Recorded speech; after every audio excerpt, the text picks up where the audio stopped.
Hello, and welcome to episode 32 of the Time to Calibrate podcast. I'm Mark Levesque.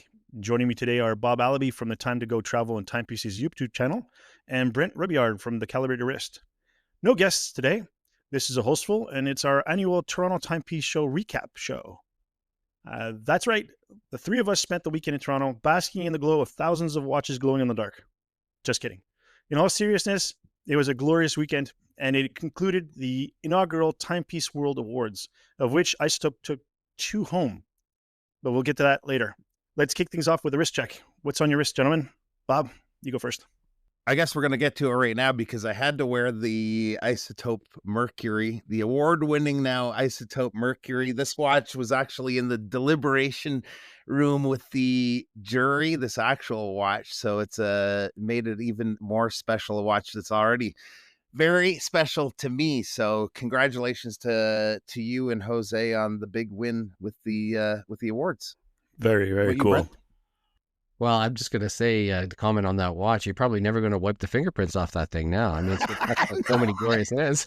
I know, no kidding.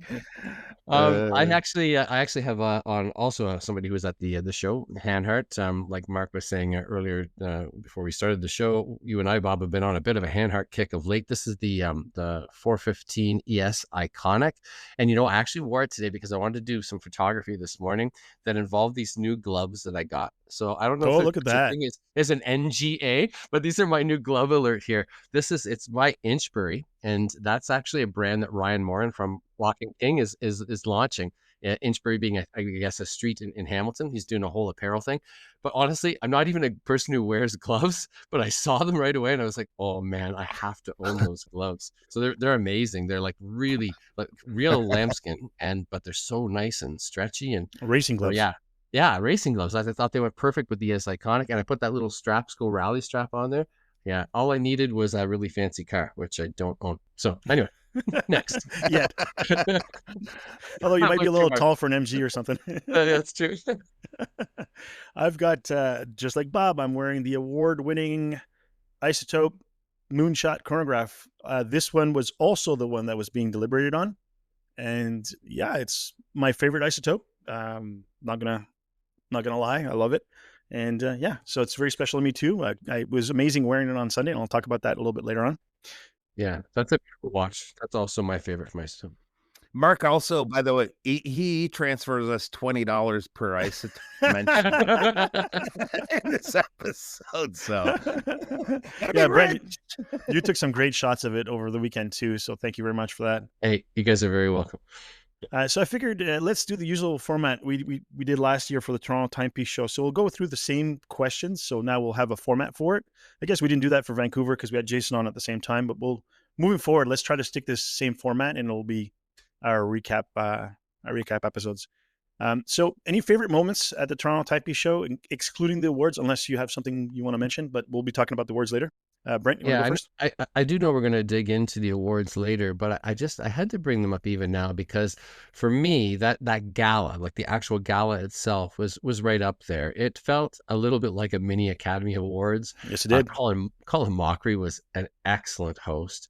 Brands were genuinely enthused and even emotional, which was a bit of a surprise during their acceptance speeches. And I think a lot of that had to do with the fact that there was a degree of pomp and circumstance around the awards, and also the level of expertise that we had in those in those jury members. So they brought to bear a lot of knowledge, and so people knew that even though this was the inaugural awards, it was not a provincial event by any stretch. I mean, these were really, it was a really strong jury, and they made really strong choices. But of course, like all shows, it's ultimately about the people for me. I think we say this every single time. But the discussions that you have, I joked with Bob and others, like that first night, that Friday night, I don't think that Bob and I made it out of the lobby. Like we just, and that's not a joke. Like we really got just past that area where the bar was. And there were brands there, obviously, but you just know so many people after so many years of being in the industry and you don't see them all the time. So it's events like that where you get to network, just chat, laugh, joke, etc. So during the last 15 minutes, and just so the listeners know, this is like a 4-hour event, that media event. And so in the last 15 minutes, I ran up the stairs, said hi, and then went back down the other side. But it wasn't really until the next day that I finally got around to most of what was there. It was fantastic. And it's a bit like a family gathering where you actually get to choose your family, which is the best part. Yeah, agreed. Yeah, I love it. Yeah. What about you, Bob? So there are a couple of things on the first night, same exact experience as you. And I can't even remember if I actually made it upstairs on the first night, but I had kind of two worlds collide that night. I had my nephew, Matt Black, that you guys, Isotopes worked with. He's a writer, but more on a corporate level, but he's trying to get into the watch world. He's a watch guy, photography, all that. So I brought him to the event. And it was just kind of cool for him and for me to sort of bring him into the community. He is a complete addict now. He's like, can't wait for the next one. And I know he's already working on some stuff for the calibrated wrist. So that was just kind of a neat thing. And for Isotope. And for Isotope, yeah. So that was he's a brilliant creative writer. Very good writer, really good photographer too. So that was neat. The other thing, I just kind of last minute, I got some friends some passes for the Friday, and they showed up and handed me a bottle of tequila. That's dangerous. Those are real friends. Yeah. They handed it to me in front of the Far and Swit table, and and a couple of the surrounding brands. All of a sudden there was plastic cups put in front of them. So that was kind of the kickoff of the weekend. And Andrew and his dad from Far and Swit, they were awesome. They put a little reel together on the whole moment. So anyways, yeah, that was kind of a fun way to kick things off. Yeah, you know what? That explains things now, because there's a video out there where he comments on something about tequila. And it flew over my head. Now I know why.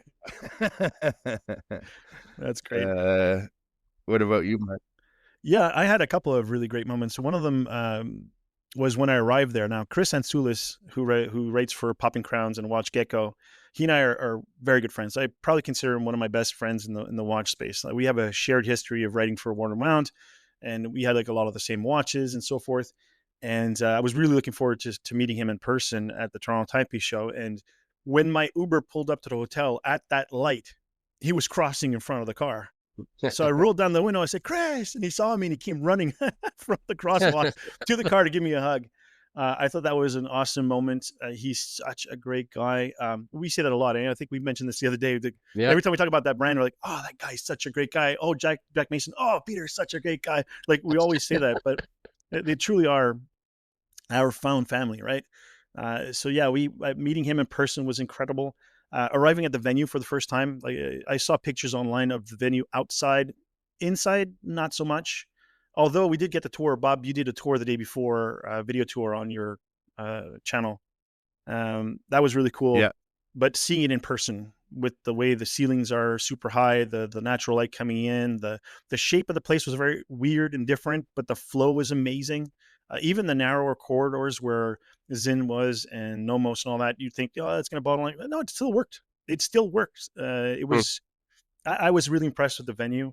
And then my absolute favorite moment on Sunday, the day after the awards, I was finally able to get the moonshot, my moonshot, out of the cabinet, put it on the bracelet, and I got to wear it. And then when I did get time to go visit the other brands, is showing up at those booths and then noticing the moonshot and saying, "Oh, we love that watch. Can we see it?"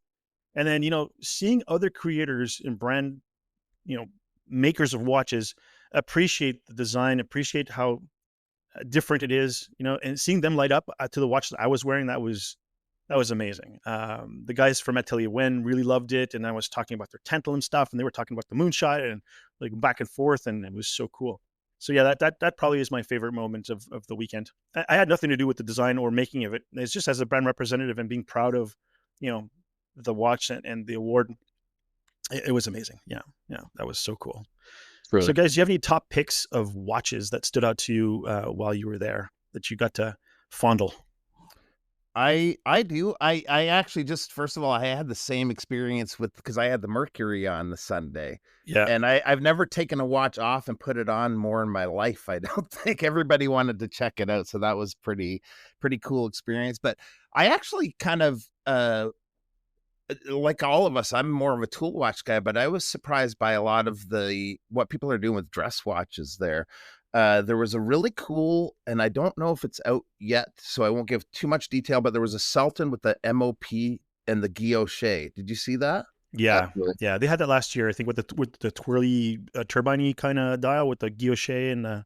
Yeah, that was really impressive in person. I was checking their site this morning and I don't see it there, so I don't know if that's something coming soon. But the other one, and this is a watch Brett and I got to see earlier in the summer, but the lighting was terrible. We had there was a small Atelier when get together at a reggae bar. And it was quite the combination. Like we had Because when I think of Atelier Wen, I think of reggae. I know. Even better was a reggae bar, but Asian fusion food. Like it was. That's perfect. and then a bunch of watch nerds over in the corner. It was quite the combination. But that some jerk chicken sushi. it was a cool place. It was a fun event, but the lighting was terrible. One of the watches they were showing us there was the Ancestra, I think it's called, their latest, the blue dial. Yeah. It was hard to get a real appreciation for that watch in that lighting situation. So looking at that in the nice lighting that was happening at the venue, that one really stood out to me. And if you're not familiar with that watch, definitely check it out. Go online, and specifically the movement, the way they have that. There's an ancient Gorgeous Chinese poem engraved on the movement, and I think it's like 1,000 words or something. Like, it's tiny, but there's some. It is really tiny, surprisingly, because we see them on Instagram blown up, right? And it looks like deep engraving, and it looks really. It is spectacular. In person, though, it's much smaller looking, the engraving, but still, unbelievably incredible. Yeah, beautiful watch. And then the third, also dress watch, was the golden hour that Brent did a write-up on it just before the show from Awake. Just the process, they were explaining the process to me. It comes from the lacquer comes from the sap of a tree only grown in I think in northern Vietnam or something like that. And there's layers of silver leaf, and it's just, that dial was incredible. So yeah, those are three standouts for me from the show. And how nice are those Awake dudes? Oh, they're great guys. Yeah. Yeah, absolutely. Yeah, it's funny to hear you start off with dress watches, because I think all three of us are kind of the consummate tool watch guys. But I too found that that was really where my interest was flying to over the weekend. But you'd actually be shocked to learn that I only tried on a handful of watches over the 3 days. I mean, I was doing a lot of photography, a lot of talking, a lot of meetings and things like that. And so some of those pieces were unfortunately under embargo, so I can't even say much about them. But I will say that Serica continues to do really great things, and we're going to see some really cool releases from them between now and Christmas.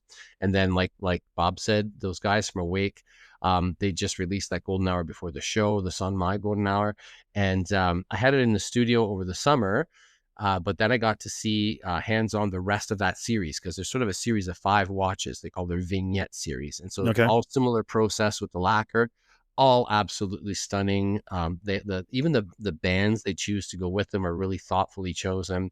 The lacquer dials are just so impressive. Like, no matter what you do with photography, you've got to see the depth of them, I think, in person to really understand. Bradley Taylor's latest watch, I mean, that guy is making some high-end stuff. I'm not even sure I'm allowed to mention its name or the complication, so I won't. But, he's a guy to watch, pun intended. And then Caroline and I had a 45-minute meeting with Torsti Lane. He wasn't part of the official show, but his watch, the P37, was up in one of the categories for an award. And so he decided to come all the way from Switzerland, and he had a suite at the Novotel, and he was taking appointments. So we had this first appointment on Friday morning, and man, what a great 45 minutes. His work is next level. You can see some photos and read about it. We published an article about the experience this week. And then, of course, it was just great to see Doxa and Zin, who are out. Yeah. I'm like we say, we're primarily tool watch guys, and they fit right in with so many of the other great tool watch producers that have already been part of the show. Elliot Brown, Marathon, Redwood this time, and Hanhart. So I just like that's just really for me. It was a great alley to head down because, like you say, Bob, there was, or maybe it was you, Mark. Sorry, there's a tiny little bottleneck there, but like they were really, really busy. People love those watches. So Yeah. Absolutely. some great stuff there. Yeah, my friend James Fournier and his dad came to the Timepiece Show, and we happened to travel on the same train together. And they went to see Lane, and he was ranting and raving about what he saw there. I think that was probably his highlight, or one of the highlights for him of that show. I'm, with having to go to the show and set up the booths and so forth, I didn't get a chance to go see them. I didn't get a chance to either, but I ran into James and his dad one of the mornings and had a coffee, and he was showing me some pictures on his phone. Yeah. Yeah, they look incredible. His dad bought a Doxa. I was just gonna say, his dad bought a Doxa, walked straight in there, right to the back on Friday, and bought it just like that. Apparently, he's been wanting one for 20 years, so good for him. Yeah, it was awesome, and they treated him so well at the show too. Everybody was treated really well, though. But it was really nice of them to go out of their way and get him that watch. For sure. For me, some standouts. There's a Dr. Pepper watch from Jack Mason, the 2024 version with the silver dial and the burgundy and red bezel that I've been lusting for 2 years now, and I feel horrible because every time I see him at these shows, I go and gush over his watches and I don't buy one. I'm gonna have to fix that somehow, somewhere down the line. I'm gonna say it again. He's such a great guy. I hung out with him for a little while, and James Cornish, who was featured in your magazine, Brent. Yep. I saw them for the first time, and he fell in love with the, I guess the Batman version, the black and blue bezel. And he was very close to pulling the trigger as well, because he's always wanted, he liked the colorway, and, the watch is a phenomenal watch for the price. I think something about the crystal on that watch. Yeah, and the shape, the cushiony shape. Yeah. It's not quite cushion. It's like a cushiony.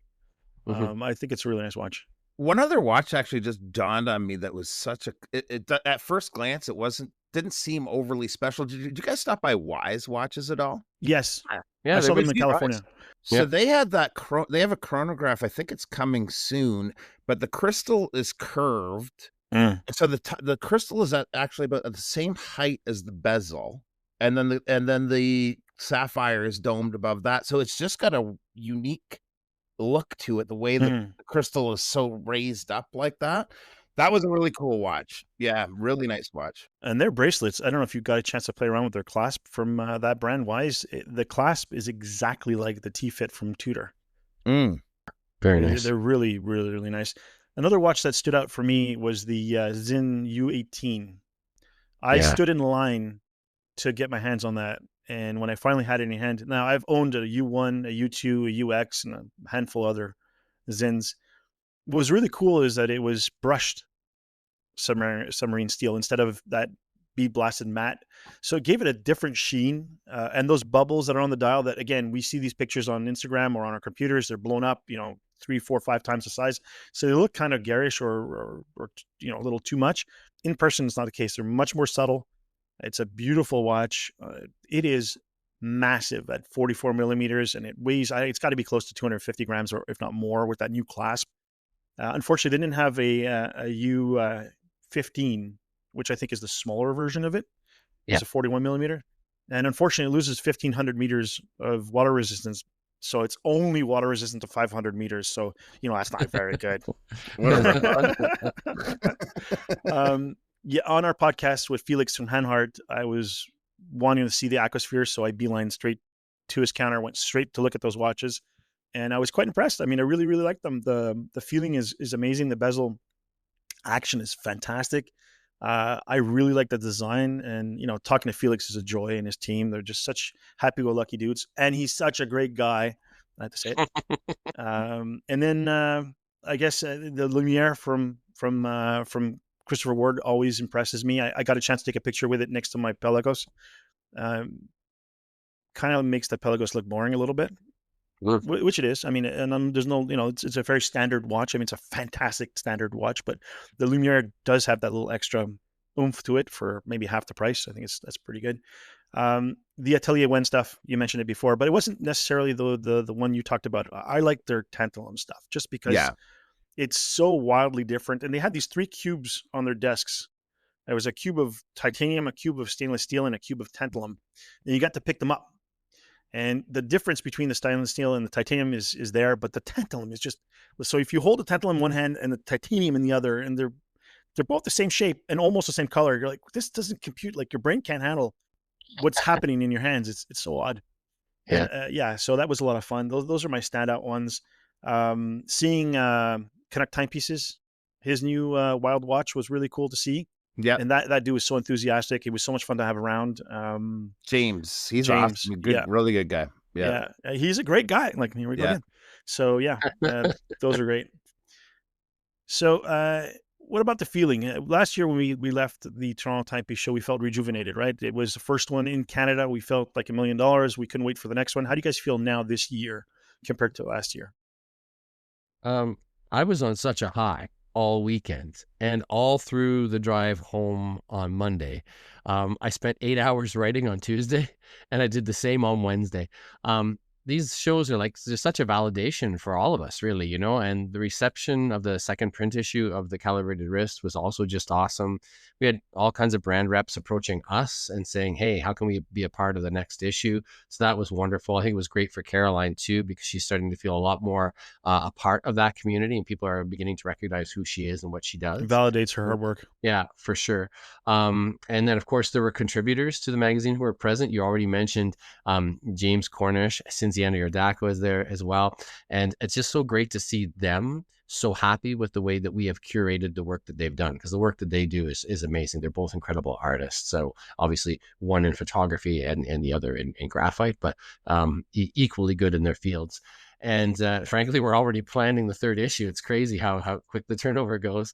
Yeah. We may have even recruited a few good writers, including Matt Black, while we were there at the show. So that'll be great for us next year. That's awesome. You mentioned James Cornish there. Just a funny story that I wasn't planning on telling. It just came to mind. When we left the show on Friday night after the creators event. So we left, James followed us, came with us to the hotel. He had parked his car at the parking lot across the street. And James and Jose got to talking about Porsches, because Jose is a fan, and obviously James photographs Porsches for famous people and stuff. And they were talking about that number 8 Porsche that James photographs, and that's in your magazine. And Jose was talking about a guy who custom makes Porsches that he's interested in. Turns out it's the same dude.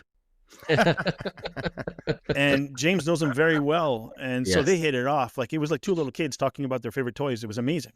It was amazing. And then next thing you know, we're standing in the middle of the street at like 11 o'clock at night, and in the dark, just standing there talking about Porsches and watches and stuff. It was a great moment.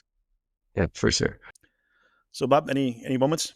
For me, there's so many highs, like during the weekend. It's crazy. Like I think the biggest one for me was, so people that can't see, we have a little screen with the video of each other, and you can put a title in the bottom. I've put my title is travel journalist for the Calibrated Wrist. But the biggest high, and Brent's planning on sending me around the world this year for the next issue.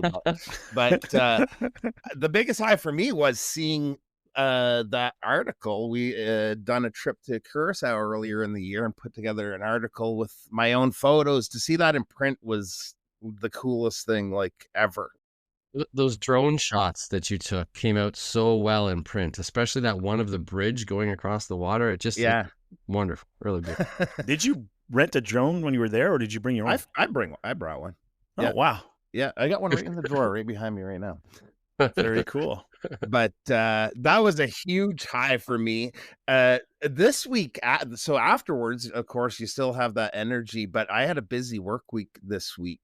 And so it's the kind of combination of the high and the fatigue. So it's been like almost a delirium for me the last few days. Also, Matt, this is the Matt Black episode this weekend, but he'll be pumped to hear this on Monday. But he's been keeping the high going for me, because he's doing this for the first time and experiencing it for the first time. We're talking every single day, and he's working on a couple of things now, and he's helping me keep the high going. But yeah, there's nothing like living vicariously through somebody else's experience like that. 100%. I was in education for 27 years, and we used to do these trips, international trips with kids, whether it was Nicaragua or Greece or wherever, it didn't matter. But, we would have these kids from small town Ontario standing in front of something for the first time, and they just thought, like, I remember one in particular who eventually went on to become a principal himself in education, but we're standing in the Doge's palace, and it was like floor to ceiling paintings by Tintoretto. And he said, I just have no words, And when you travel a lot, like all of us do, you enjoy travel, but you forget that moment of discovery sometimes. And so it's cool that you're experiencing that with Matt here. Yeah, it's awesome. It's been great.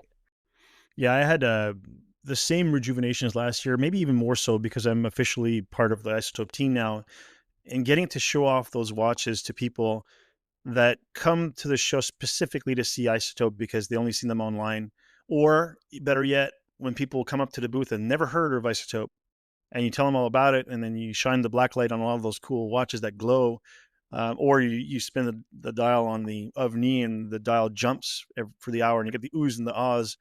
There's nothing like it. I was quite exhausted by the time it was over, and I don't know if I told Bob this morning on Monday when I left the venue, went to the train station. I popped by Starbucks, got my breakfast and some coffee, and I sat down waiting for the train, and then I was going through emails, and CPKC had another derailment in Northern Ontario.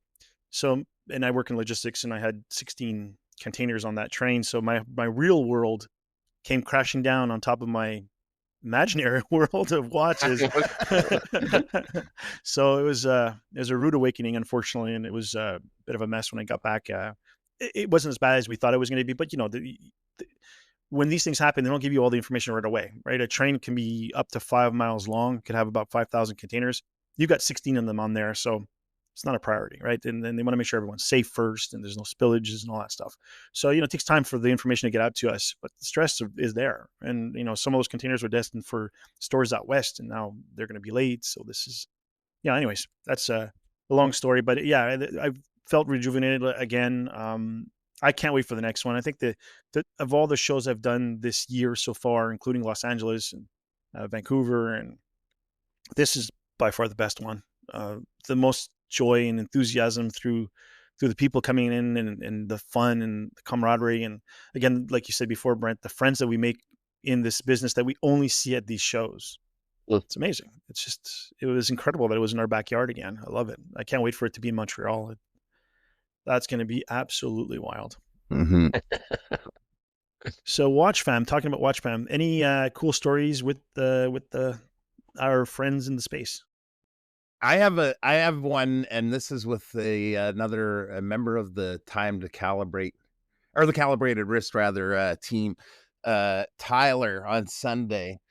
I ran into him. He's coming down the stairs, and he's like, "You're never gonna believe what happened." He was having a discussion with Sunrex watches. They have a watch inspired by Ayrton Senna, and he's an enormous fan. And yes. Tyler wears his heart on his sleeve, and you could tell that he was quite emotional. But the Sunrex guys decided to just gift him this watch. Oh wow! And he was beside himself over that. He actually made a reel talking a little bit about it. I think he was emotional even then. Yeah. So that you made me emotional, little bugger. Yeah, I know, me too. Tyler and I have a lot of big laughs at these things. We always have. I think we have an odd sense of humor. But one little funny story, just if Tyler's listening, he'll get a kick out of this. We were out for dinner, and Brent was there. I was sitting beside RJ. There was last night there was about 12 of us at a 6-person table. Wow. But Tyler's sitting beside me. He orders Heineken, I think. The waiter's handing out all of the drinks, and they put Tyler's down, and it was about half beer and half head. And we just made eye contact and had like about the hugest belly laugh ever. It ended up being that it poured from a bottle, and the rest of the beer did come for him. But we just got a huge laugh out of that. Just, it's one of those maybe you had to be there moments. But yeah. Anyways, what about you, Brent? Well, I mean, despite the amazing show, it kind of had an inauspicious beginning for us on the Thursday. I think you guys are aware we had a really close call to not even having magazines. Like there was this kind of miscommunication with the printer, and like the printer is huge. They're printed in Canada, but they have offices in Tokyo and Chicago and London. And so sometimes, the IT branch is in the UK and your representative is in Chicago and your printer is actually in North York. And so there was this kind of circular problem we had for about 5 days because it happened over a weekend that happened to be Labor Day weekend that like bled into one of our people that we deal with being sick. And so we almost didn't have a magazine because they had made a mistake with how it was supposed to be printed. And they kept telling us, the color profile is wrong. The color profile is wrong. And we said, no, it's not. Trust me. And so it ended up, we were right and they were incorrect, but there was a mad rush to get this magazine. So we had to go up on the Thursday by car to pick that magazine up.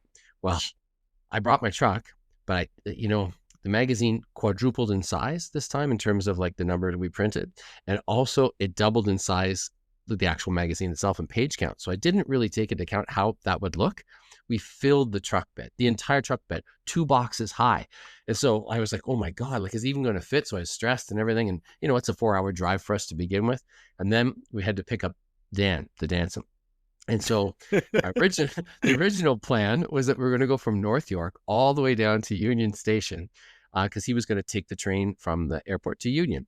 And if you're listening and you don't understand Toronto, North York is just about as far as you can get from downtown and still be Toronto, kind of, and so the traffic was murder. Like we were in this horrific traffic. So we had to change plans. And I said, you know what? We'll text him. We're going to head straight to the airport instead. It was no better. It took us an hour to get to the airport. And then after we picked him up, well, actually, as we were trying to pick him up, security was like really upset with me because he hadn't come out yet with his bags. And they were saying, you only have 2 minutes. You only have 2 minutes. Well, I was there like 7, 8, 9 minutes. I don't know. So they were coming and they're banging on the window and I was pretending to be on my phone and couldn't get to them, and I was just doing anything not to have to move away from the curb because after you do that, it's another 20 minutes to come back around, So finally he came. I thought it was going to be ticketed. They were really upset. He came. Then it took us another hour to get back downtown. I tell you, 6 hours of driving that day. We still had all the magazines in the back of the truck. We had all Dan's stuff in there as well. And then we had my son, Mateus, who also works with us. So by the time we finally got to the Red Bar event, it was great that it happened to be fantastic because we were like, oh my God, I'm hungry. I'm exhausted. I've been driving all day. The traffic's crazy. And then we had this really, really amazing time. The Red Bar event was amazing. It was way down on St. Clair. It was Huey and from RZE and Kirk Lipitton. They were there along with this amazing brand from Detroit. I don't know if you guys are familiar with it. It's called Artifact. It's spelled ARTEFKT. Guys, listeners, check them out. Artifact? Yeah. FAKE? Yeah, no, FAKE. Artifact. FAT. Okay. It's amazing. I haven't seen a watch quite like it. Very thin, uber tough, really cool watches. I'd like to see more of his stuff for sure. Thomas from Tesse Watches was the organizer. Space One was there, and of course my man Gio, whom we all love, was there from Geo Shop. He's the life of any party. And so it went from like this day of like, oh my God, to here we are. Here's my people. It was awesome. It was awesome. Yeah, Toronto, when you're an hour away from being an hour away. Yeah, 100%. So yeah, the train from the Uber that I took from the train station to North York was about an hour. And it's 15 kilometers. Yeah. It's ridiculous. So yeah, I had a terrific time meeting some fans of the podcast, especially Steve. Bob and I talked about him. Steve goes by ST Jets on socials. Yeah, I met him too. He came from Pennsylvania. Easy to spot in the crowd. Yeah, he's about a foot taller than everybody. I know, and we're not short, Bob. Like, yeah, he brought his Pelagos Ultra so that I can take a look at it compared to mine, which is really nice of him to do. So it was great meeting him and some other fans. He also had a Louis Erard. I don't know if you got to see it on Sunday. It was blue with the white subdials. Yeah, the white subdials. It was a regulator timepiece. Nice. He jokes. He says anytime someone asks for time, he says, "Go ahead, read it." For those that don't know what a regulator is, it's when the hour, minutes, and seconds are separated from the separate pinion and have their own subdials, each one so it's kind of funky to read if you're not accustomed to it. Also, I mentioned Chris earlier, Chris Ansoulis. On Friday after the creators event, we had dinner with him and Vincent Deschamps at the Keg with Jose, and we had a great time. Vincent unfortunately had arrived from France that day, so I think it was like 5 o'clock in the morning for him when we were sitting there eating supper. So he didn't stay for very long. But Chris and I and Jose stayed there till, I don't know, 1 o'clock or something. We're late, and it was very late. And we talked about politics a little bit, but we were all on the same side of that page, so it was fun to complain about that. Also, getting to meet Anna, Chrono Girl Life, who came from Poland, was really cool. I'd only interacted with her online before. She's super nice, very knowledgeable and enthusiastic, and she had a wonderful time. And reconnecting with Lucy from Poland. When we were in Los Angeles, I got to hang out with her quite a bit, and we had breakfast together and stuff. And she's such a great person also. So it was great to hang out with her. Although during the show, I was so busy at the counter at the booth at Isotope, I didn't get to see many people out on the floor. But eventually I did make it out. So those are the people that really stood out for me. Of course, there's others that I forgot. Standout people. Who stands out for you guys that you saw over the weekend? Brent, you start for that one. Well, I mean, I hate to make lists like this because I always feel like I'm going to forget. Yeah, we're going to forget people, so we'll apologize right off the bat. Yeah. So let me just say, let's like all the regulars, like you mentioned, Vincent already. We've talked about Huey, etc. Like let's just I'm going to set aside the regulars for a second. I'm going to talk about the people that I met for the first time this time. And the new connections that we made, because this show, of course, it was double the size. It had 3 times the amount of traffic. So there were a lot of new faces to me, in spite of being so many old hats, right? So shout outs, obviously, to Torsti Lane. His stuff is just amazing. The guys behind Awake, Lillian Thibault and Thibault Sacré, two of the nicest, most grounded individuals that I met over the weekend. Humble, unbelievable. Charles Tremblay, he's one half of Charles Simon out of Montreal, and if you don't know them, they make those incredibly high-end watch accessories that kind of have a mid-century look to them, but are made with like carbon fiber and aerospace aluminum and things like that. Amazing stuff. Amazing guy. The journalist Elizabeth Dorr. Oh my God. She came out with us after the awards ceremony. She is fiercely intelligent and possibly the most knowledgeable journalist in this sphere that I have ever encountered. Funny as well, witty. I had met Bradley Taylor in Vancouver before, but literally just outside the door, a 5-minute chat. And this time we got a lot of time together, either during our talk that one day or, afterwards over drinks and things like that. He's a great guy. And obviously, we had an amazing lunch with Felix, whom I know really, really well. But I did get a chance to meet Michael for the first time, also from Hanhart Watches. Yeah. He's their I guess, master watchmaker, but like funny. The guy is like pure enthusiasm. He is the German equivalent of Tyler Frederick. They have the same kind of just joy for life. It's awesome. And so that was really good. Just an affirmation that everybody that works for Hanhart is an amazing guy. But anyway, those would be the sort of like the new ones. Also, of course, like Mark, you just mentioned Anna being there. That was wonderful to meet her for the first time. And James, whom we've already mentioned from Canuck Timepieces. Those were people that it was so fresh to see amongst all the other really great people that we've known for so long, to see like this influx of new energy too at the show. It was very cool. What about you, Bob? Yeah, for me, I'm going to talk a little bit more about Anna and Lucy in a minute, but they were definitely standouts. But one of the do you guys know Serge, one man reviews? Oh yeah. So Serge and I were going for lunch, and I ran into Huey and Kirk that were also going for lunch. I'd never met Kirk before. So Serge and I our sort of focus is on YouTube. So we're sitting down, we're having lunch. There was some other guys that are more in the EDC community in the group too.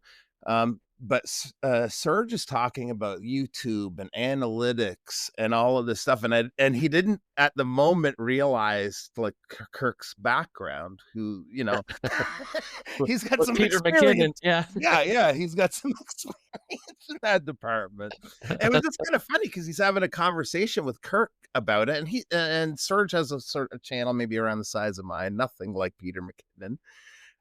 But Kirk was so into the conversation. It was really interesting listening to him. And then once Serge realized, kind of who Kirk has worked with in the past, then he's like, oh my word. He felt like a kind of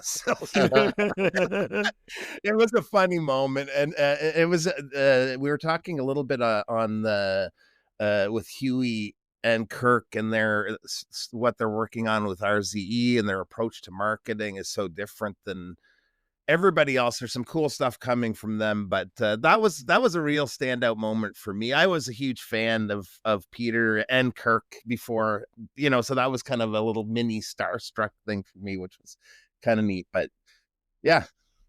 I think it's so cool that Kirk is striking out on his own now, because he for Mhm. the longest time he lived kind of in that shadow. He was really one of the creative forces behind Peter McKinnon, Yeah. and it wasn't until the later years he would pop up in a video and that sort of thing, or he'd plant his name on a street sign or something like that. Just Mhm. something cool and funky. But the stuff he creates, especially for RZE, but even anything on his channel, is just fantastic. What he does with sound and sort of like that cinematic look to everything he does. Super, super talented guy. Yeah, I won't say any details on it all, but he's going to be working with a watch YouTube personality Mm. soon. So keep an eye out for that. I that's something I can't really discuss in detail here, but yeah, he was fantastic. Right on. Yeah, for me, I got to meet James from Canuck Timepieces. You mentioned him before, but he kept on coming back to our booth, and then he got to show his watch to Jose, and Jose is a wild creative guy too, so they got to talk, and his enthusiasm and joy is infectious, and it was Mm-hmm. great being around him. Meeting the two RJs, Oh yeah. Kama and Broer. One of those two is probably the most handsome dude I've ever met. And they're really nice to see in person. I've been talking to RJ Kama for years. I mean, he had a dark red Grand Seiko GMT, I don't know, maybe 10 years ago. And I admired that watch for like the longest time. And then when I got my Grand Seiko, one of the first people I told was him. I sent him a message, I finally got my Grand Seiko, and he was so happy for me. So yeah, so meeting RJ Broer in person for the first time was pretty cool too. I talked to him many, many times before, but not in person. Seeing Rhonda Rich Oh yeah, again she's in awesome. person, that she's such a lovely person. Seeing Dan be the most Dan I've ever seen him. I think the dude was just on fire all weekend. Girl meets watch, right? Oh, she's Coming in from great. Yep. Tennessee. She was having a great time. We connected at the Maurice Lacroix booth for some reason. She was standing there. I happened to walk by, and I told her, "Did you see the new ceramic Maurice Lacroix? They have one that's ceramic bracelet and case that's got a blacked out type dial, and it's very un-Maurice Lacroix. It is so slick, and if you've never held ceramic before, you you almost have the impression that it's going to be plasticky or light. It isn't. It's substantive, and it felt very solid and like really, really well made. So we talked about those, and there's so many others. Like we're gonna forget most of the people that we saw, but it was great.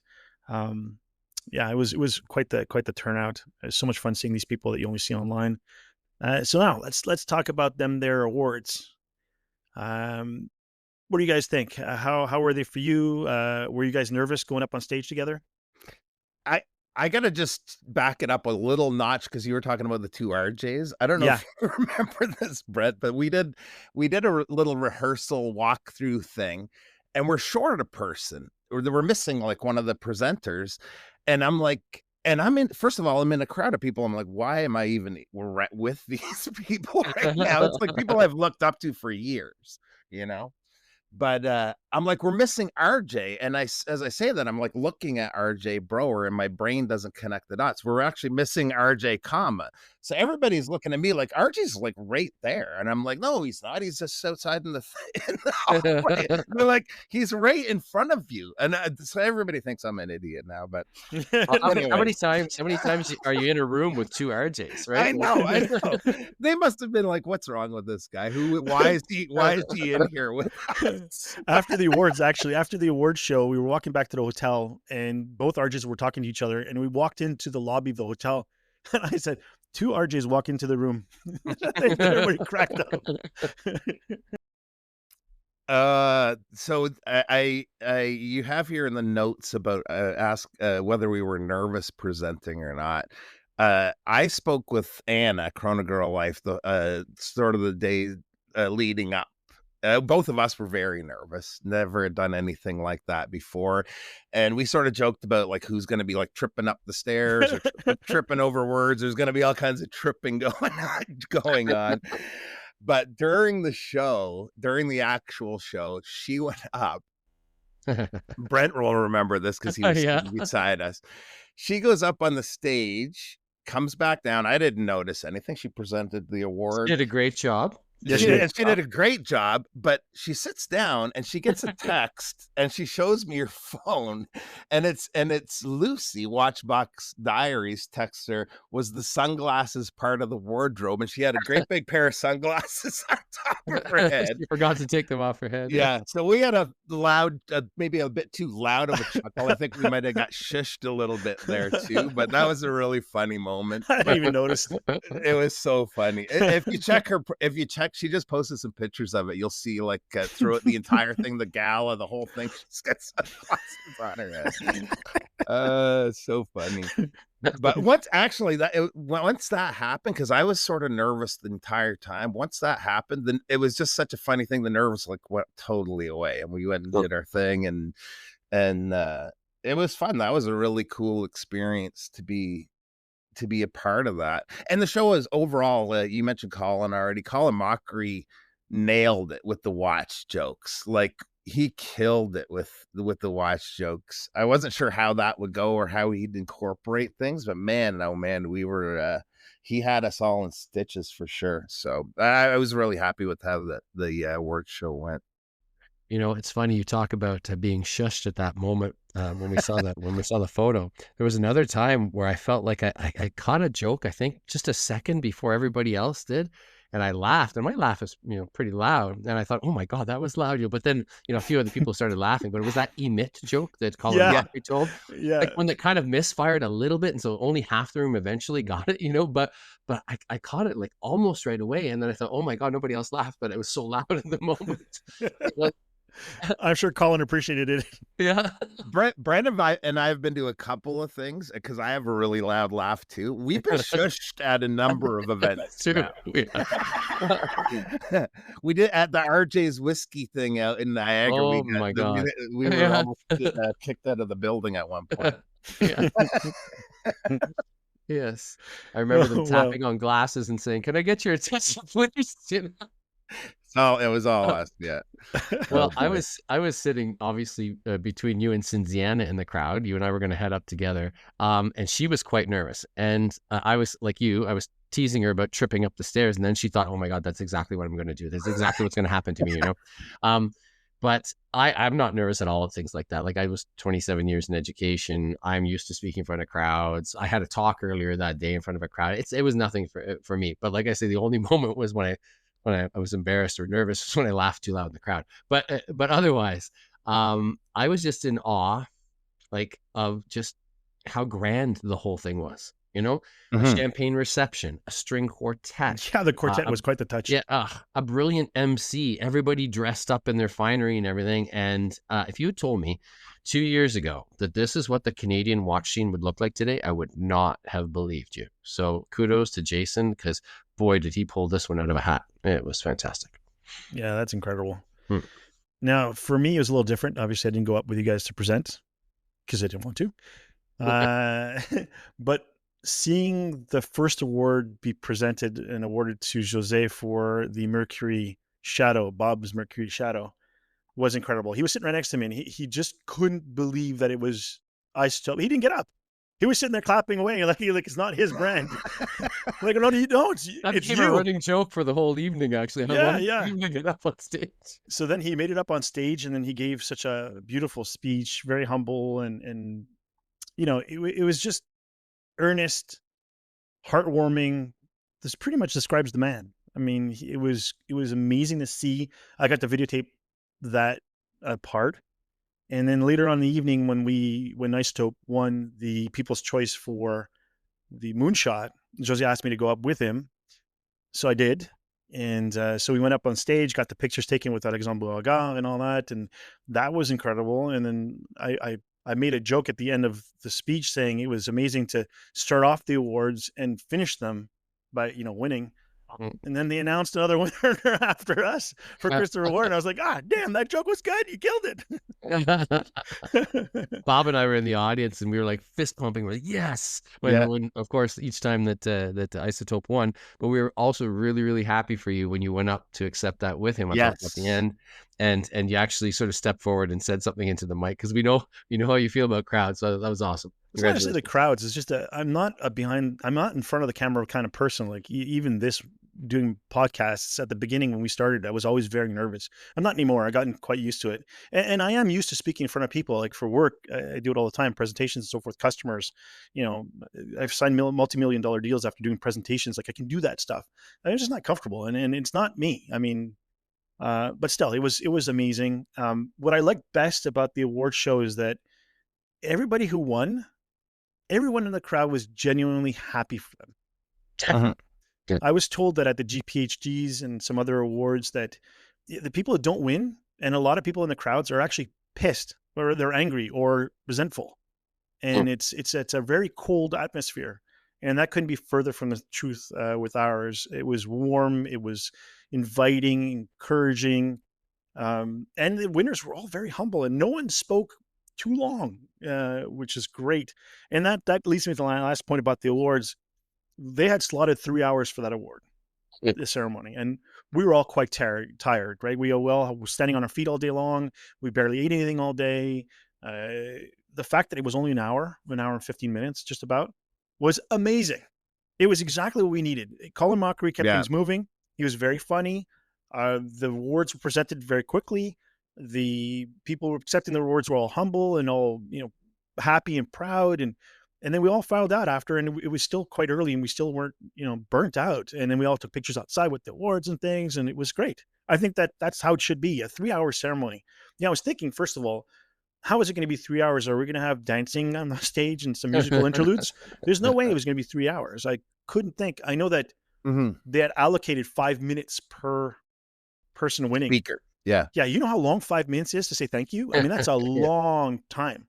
I mean, the Academy Awards, they were cutting them off after 45 seconds.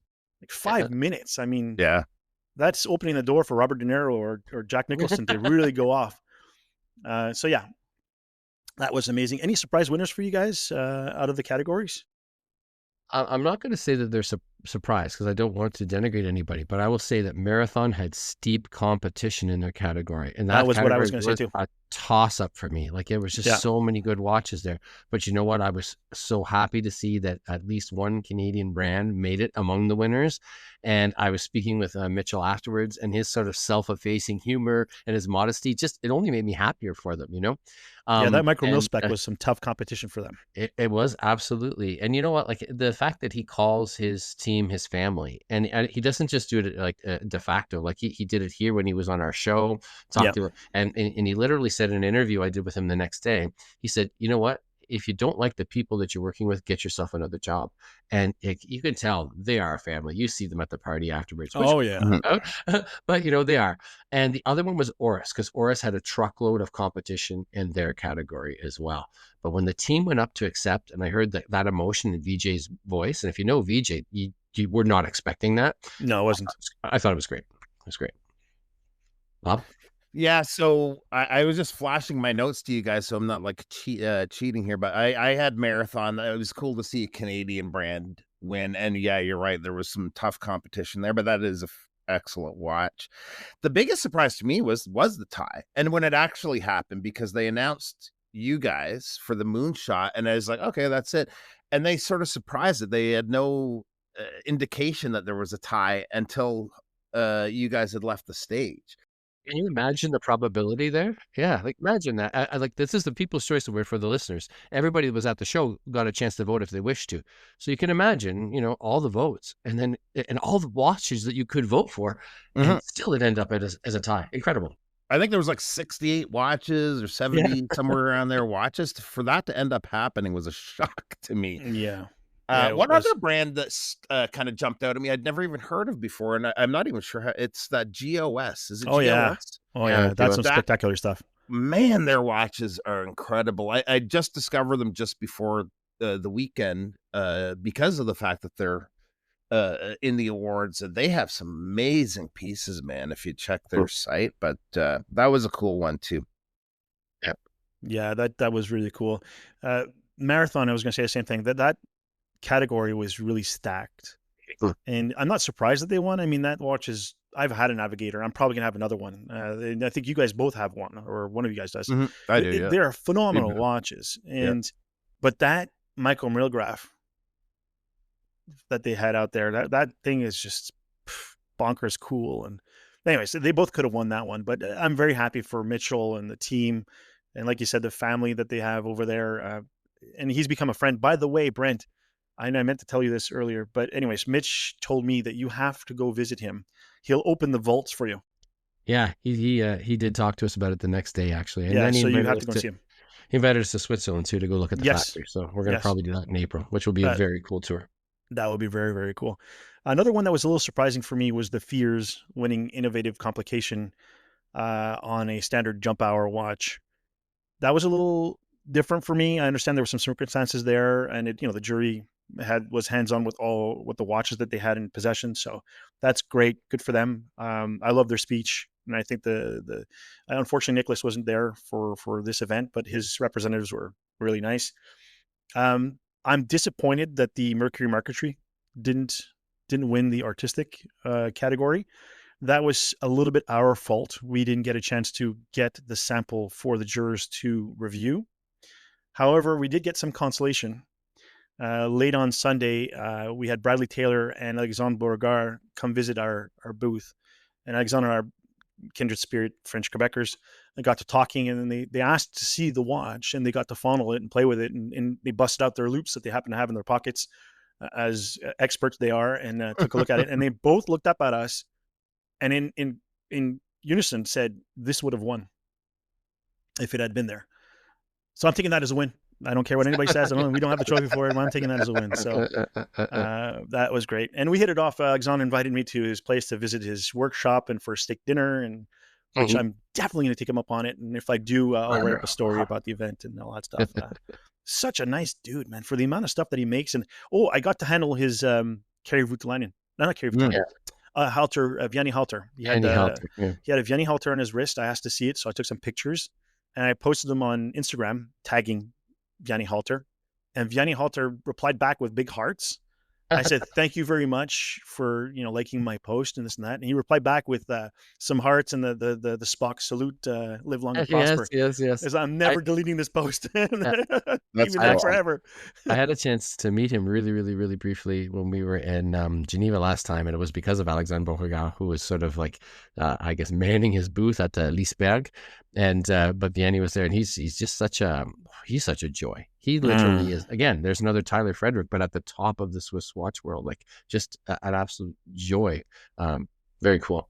Top is not even begin to say, like, his craftsmanship. That watch was absolutely bonkers cool. And I remember back in the day, like in the late 90s, early 2000s, when there was a collaboration between Halter and Kerry Voutilainen and some others. I can't remember. It was a Harry Winston collaboration with these guys, and they came up with this wonky watch with multiple subdials that had their own crystals on the big giant watch. Anyways, I just remember seeing, like, they put themselves on the map, and then from then on, it was just skyrocketed into the future. So yeah, those are my moments for the work store. And just like you said, it was as grandiose, as beautiful as could be. It was amazing. I can't say anything bad about it. Again, I love the fact that it was nice and short. We were tired. This was perfect. Absolute perfection. Well, one thing actually to do with the show that people might be interested to know is there was an issue with the live stream. Yes. Where the presenters had no audio, and that audio is recovered. Yes. So that's going to be coming. Great. Yeah. So there's going to be, I'm not sure where that'll come out. It's going to be on somewhere. YouTube. I spoke to Jason last night. It's going to be on YouTube, and it'll be the whole thing with the proper, and Yeah. you'll have all the camera angles, the close-ups, all that stuff that they were doing that we got to see, and it will all be with the correct audio. So I can't wait for that to come out, because I have audio of Jose accepting his award. I have audio from when I went up with him. Mhm. The guys at Marathon videoed it for us, and you can hear them in the background. Oh, they're so happy for that. That's such a great watch. And you can hear them, their excitement for us, which is really cool. Awesome. Yeah, we were sitting right next to them, so it was really cool. So Cool. it can't be a Timepiece show without a TGN marathon party connected to it. So Brent and I attended the gathering, and somehow Bob was a no-show. I Again. know. It was it's such a great event, and the fact that it was on Sunday. Now, it was on Sunday in Vancouver also, which is great, but I had a plane to catch that evening, so I had to leave early, and I was stressed figuring out how to get my ass to the airport to begin with, so I didn't get to really unwind. This time I was leaving on Monday, and my train was at 11:30, so I knew I could just hang out, have some drinks, and just relax and let it all, all the stress and the work was done and everything. Not that it was stressful or anything. It's just the work's done. Now we can unwind, and with our friends, with the other brands that were there, and our collectors, and the other enthusiasts and personalities online. I had a wonderful time. Now, despite Brent and I being in the same room for, I don't know, 4 or 5 hours, I think I spoke to you for 5 minutes, maybe. That's probably right. We were both spread out like in these different spheres. And there's something about being at this event, right? So Jason from the Heaton? TGN. Yeah, Jason, Heaton. he was there, and James Stacey was there. And I spoke to Jason Heaton last year on the couch. We talked for a little bit, and I kind of fanboyed a little bit on the guy, and I like an idiot. And I'm sure he gets it all the time. And we're starting to get that too. There are people coming up to us talking about things that we'd mentioned about our lives or whatever, and it's kind of surprising coming out of a stranger. So I get it now. That was that idiot talking to Jason, and then I ran into him waiting for the bathroom. He talks, he says, "Oh, lots happened since last year, and he's happy for me. I stoked this and that," and got to talk to him a little bit. And then I sort of got to speak to James for a few minutes standing. He was just happened to be standing by himself, so I went up and said hello, and thanked them for inviting us and this party and this and that. And I had a few beers by that time, and I probably sounded like a freaking idiot. And I just hope he doesn't hate me. I feel like an idiot. Like there's nothing to fanboy about. He's a podcaster like us. He's a writer just like us. He just happens to write for the most important blog out there right now. And I was supposed to work for him. I mean, he had even given me an assignment to write about at one point, which I wound up having to cancel or turn away because of my work with Isotope, and it wouldn't quite work out to be representing a brand and writing about other companies or something. It just conflict of interest, and I get it. But it was nice seeing him. But it was a little uncomfortable, that conversation. But everything else was great. I mean, I got to speak to Lucy. I got to hang out with Anna. I got to speak to Sean Bush, hung out with us. Gave us all challenge coins, which I have right here. Did you guys get one of these? Oh, yeah. Yeah, I have another one too. He went back out to the Jeep and got me another one. Yeah, so he explained this to Anna because she didn't know what a challenge coins was, and neither my wife or kids. So in the military, everybody carries one of these coins, not necessarily a marathon one, but one that you've earned, right? So Sean has one that he got when he first jumped out of an airplane when he was in the Airborne Division in Canadian military. So it's a really nice brass coin with wings and a parachute, and it's gorgeous, right? So you carry this thing with you, and when you encounter other service people at a bar or something, and you pull out the coin, you slap it on the counter, that guy has to have a coin on him. If he doesn't, he's buying the drinks. And if he slaps his coin on the counter, then you're buying the drinks because you're the one who challenged them. So that's what they call challenge coins. So we were doing that all night, but the drinks were free, so we're just. So yeah, that was my event. I love that home. Jose was in awe of the place. Yeah, for sure. He absolutely loved it. It's completely his style, the architecture, and Marty, whose home it was, the vice president of Marathon, was explaining to him that the beams that they made the stairs out of were his partner's parents' tree that they cut down, that Mhm. he converted into these beams for some of the stairs, some of the ceiling posts and stuff. It was amazing. The food That's was been great. that's been a work in progress for he and his partner for 20 years. 20 years, Like yeah. each year they pick another area and away they go. And it's literally, I think, the most beautiful home I've ever been in. Yeah. Yeah, and it's been in Suits. It's been in Yeah. multiple different TV shows and Yeah. movies. And Yeah. he says that when these people come up, they put us up in a hotel, and he says, I don't want to see anything. Just, I'm out of there. And then when he comes back, it's spick and span, like they clean it all out. But he says Wow, that it's I something didn't like know that. 500 people show up, like Wow. from the crew all over the house, like just. And then they do their thing, and then they leave and they clean up after themselves. And apparently, it pays really well too, so it's great. So good for That's him. cool. Phenomenal. How much fun did you have, Brent? Well, it started off as it usually does, as simply blowing off steam, setting into that easy rhythm. Marty is such an amazing host. Like, I think Yes, I had he a is. hug before I was through the transom. You know what I mean? Like, it was Yep. just, and Sean Bush was there, like you say. It was great. But His wife was there too. yeah, that was the first time I met her, actually. Yeah, she was super So, nice. oddly though, as the evening progressed, I ended up in these very intense conversations. It started with Jason Gallup from Roldorf, then Huey and Kirk from RZE, Marcus from Forumex, Peter from Jack Mason, and then Yep. of course most of my night was actually spent with Jose. Actually, it was our common friend, and also the collector James Fournier. So we had there was the common theme, I guess, was about the degree of uncertainty in the world right now and how that trickles into the watch space and that sort of thing. And rather than be maudlin or upset or angry or worried, it was more like conversations about how do we get through this? What's our plan here? How can we work together moving forward? And one of the things I noticed about that particular party is that, how many times do you go to a room where you've got like that whole triumvirate that's there? You've got like the producer, you've got the collector, you've got the media, and all of us felt like we were equal stakeholders in protecting this thing that we all love, And so it was a really cool time. It was a really cool conversation. And like you say, maybe a beer or two too many, or with the whiskey that was brought out later or whatever. But it was just a great culmination to a really, really great weekend. And think about it, the amount of brands that were there, all sharing knowledge and passion together. What other yeah. industry do you know that you'd have competitors all in the same room, just having a good time together and trying to help each other out through difficult times? That's amazing. Absolutely. You guys should have been with me though. I was doing teardown with banners with Jason. It was so awesome. I was gonna go actually. I had to do a presentation thing on Monday. If I could have got there at like 7 or 8, I would have gone for at least an hour or two. But An hour or it would have two. been- How late were we there? We were there till 11:30 something when I took the Uber back to the hotel. Maybe later.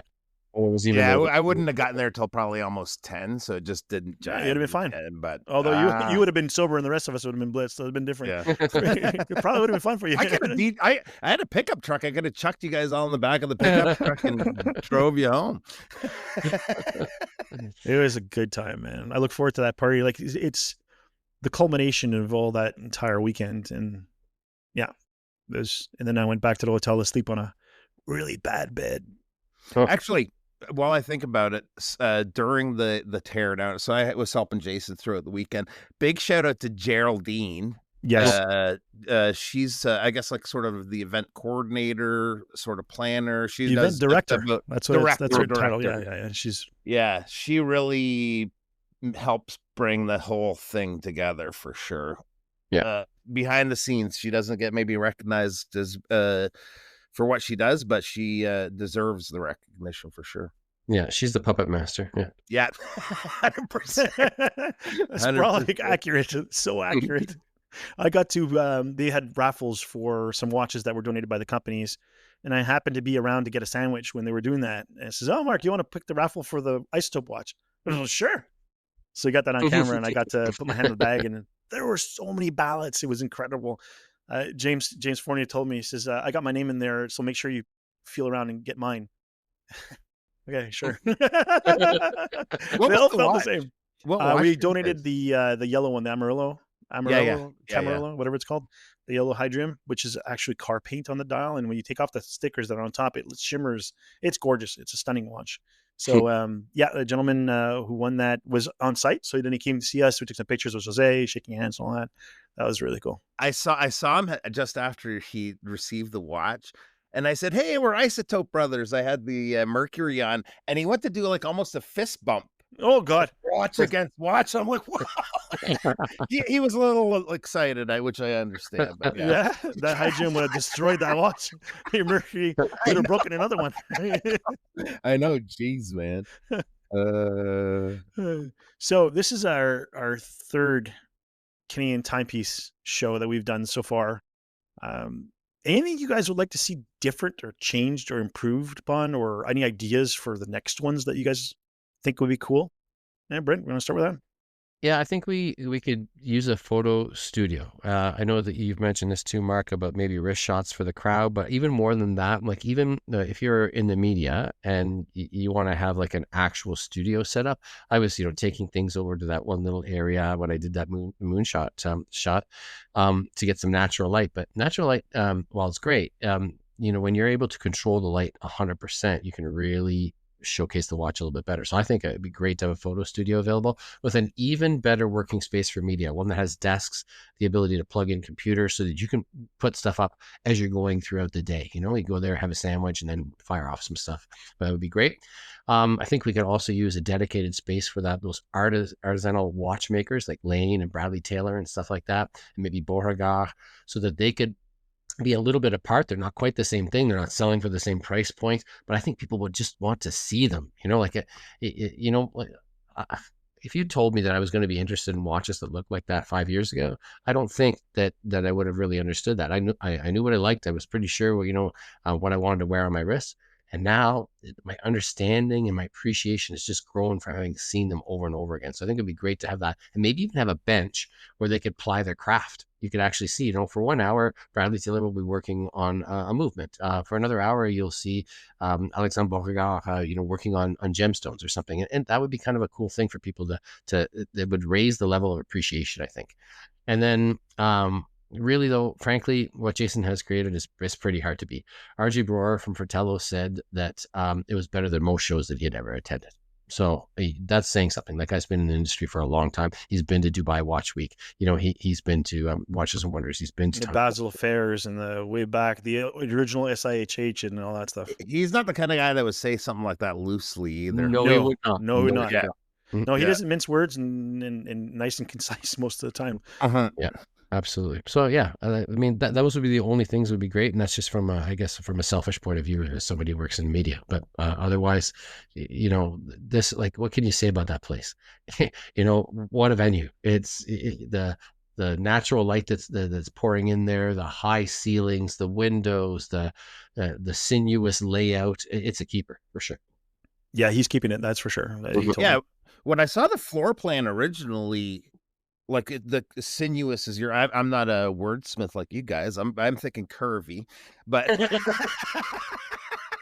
but it like really worked great. Like how that was set up and the nice flow for people. Again, there was a couple of bottlenecks, but I actually like that because there's like the energy of the crowd, kind of everybody together in certain spots. But the venue itself was awesome. There's a couple of things behind the scenes, just sort of, and you guys, I know, talked to Jason a lot leading up to these and during these things. There's a couple of things that are not going to be seen by the people attending to streamline things. But other than that, I think like the show was excellent. For future shows, was a little bit of chit chat about maybe doing a beach destination, maybe. Yes, for someday. I have heard. That I can get behind. I would an island timepiece show. Yeah. I definitely Island get behind time. that. I like it. Yeah. That'd be cool.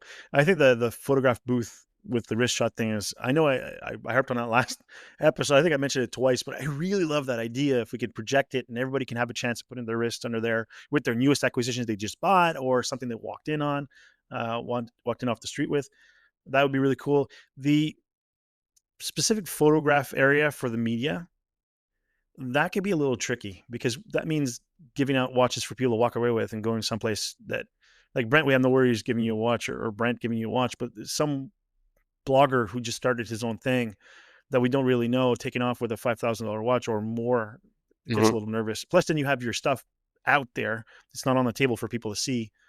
If it's constantly one after the other, then that moonshot could have been gone all day. That's So, true. That's true. so I don't know about that.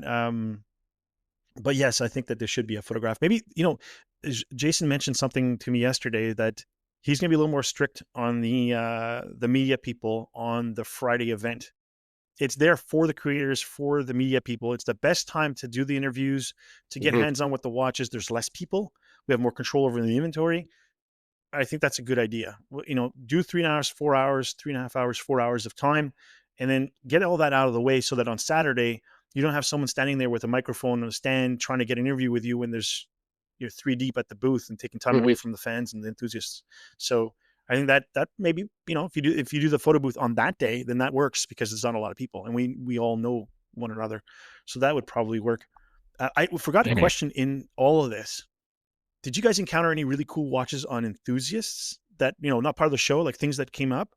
I've got one that showed up, two, actually, three that showed up that were really cool. One was a vintage Omega Seamaster 200 meters with yellow center with the black and red bezel. Mhm. And he showed up at the isotope booth and it was on an isotope rubber strap that was yellow, same as the dial. I thought that was spectacular. It was amazing. It was in NOS condition. That was really cool. Um, Someone showed up with a Porsche design, early 2000s JLC Mecha Quartz Chrono, which is really cool. And then That was Daniel. yeah, yeah. Yeah. And my favorite was a Creedor. A guy came in What? with a Creedor with the porcelain dial, with the Mhm. hand painted numerals on it, with the hand wound, um, um, uh, what do you call it? Spring drive.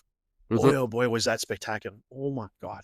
What about you guys? You guys see anything really, really cool that was off the Well, beaten that path? that watch you just mentioned that belonged to Wonger Bonger, there, Daniel. That Yeah, was one of my highlights. I really thought that was a gorgeous little watch. yeah. And there was the collector that was there that we all know. He had some vintage Blancpain, and Oh, okay. I wore one day and one the next day, and just really really cool stuff. And one of them was one that I wasn't even familiar with. It had a kind of a tonneau case. That was sort of radially brushed on the top and stuff, and it was just a really beautiful, not at all what you associate with a Blancpain diver, for example. It was very cool. I kept an eye on RJ's wrist all weekend, the different speedies that were making appearances. I Yeah, think he had yeah. the moonshine gold on for the awards. I didn't ask him to test drive any of them, but